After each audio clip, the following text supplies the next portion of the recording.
Good day, ladies and gentlemen. This is Sunny of Sunrise 75 Channel, the home of educational and positive videos.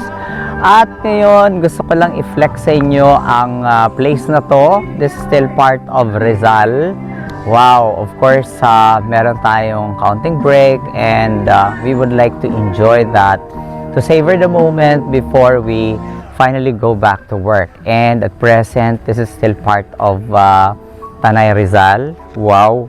I'd like to share to you one thing, especially in terms of how we are going to take care of our money for this coming 2026. Alam ko, marami sa atin ang maraming plano, maraming mga gustong gawin, at nais maging successful sa 2026. Baka ngayon pa lang yung iba sa atin ay nagkakaroon na ng mga New Year's resolution, no?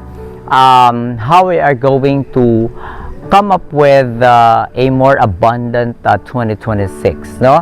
So there should be a game plan, but of course, aside from other things, it's also important for us to set that already in our mind, no? Well, still in terms of money, yung aking ibabahagi sa inyo ngayon, ang sabi dito sa aklat ni Morgan Housel, The Psychology of Money, ang sabi niya dito, how you behave is more important than what you know. So, pagdating sa pera, pagdating sa plano, pagdating sa mga nais nating gawin sa buhay, it's about how we behave. It's not about what we know. So, basically, sabi ko nga kanina, ang dami nating mga plano sa buhay, ang dami nating mga gustong gawin, dami nating, ewan ko kung sinulat nyo ang mga gusto nyong gawin, no, for 2026. Pero, hindi ito tungkol sa ano bang alam natin, ano bang planano natin for 2026. It's about what we are going to do, how we are going to behave, how we are going to actualize what we have planned for 2026. And when we say plan, hindi ito ibig sabihin kung ano lang yung nasa isipan ng isang tao. Kailangan sinusulat natin yon. Number 1, ano to? Number 2, ano to? Number 3, ano to? Magkano ba yan kung meron siya ng corresponding amount na kakailanganin natin?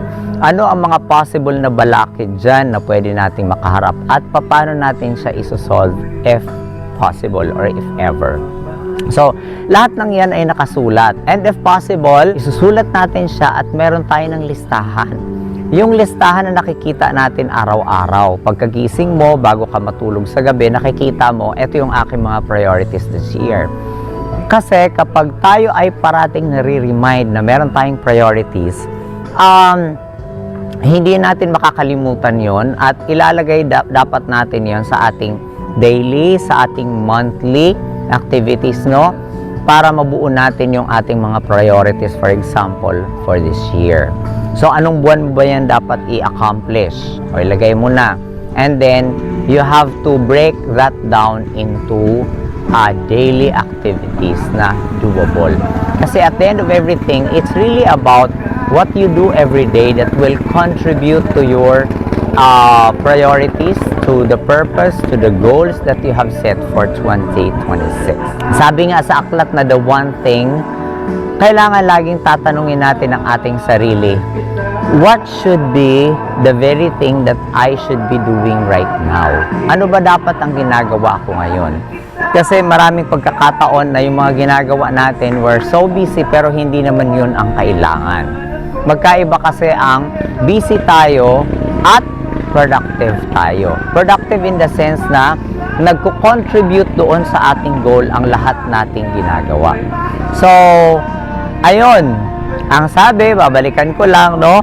Mas mahalaga yung paano tayo nagbe-behave kaysa sa ano yung alam natin. Kaya pagdating sa ating mga plano, okay na alam natin ang ating plano, nasulat natin, nakikita natin, pero mas mahalaga yung paano natin ginagawa ang ating planong everyday para ma-reach natin yung ating goal set for this year. And then yung mga goals na yon ay naset mo na 1, 2, 3, anong buwan yan.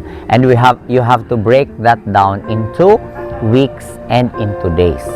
At pagdating na doon sa daily, kailangan itanong mo sa sarili mo, ano ba dapat ang ginagawa ko ngayon? Kasi baka busy lang ako, pero hindi naman productive dahil hindi nakakapag-contribute doon sa aking goal, priorities, objectives for this year ang ginagawa ko.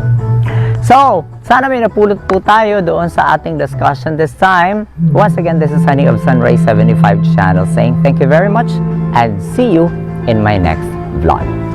Bye for now!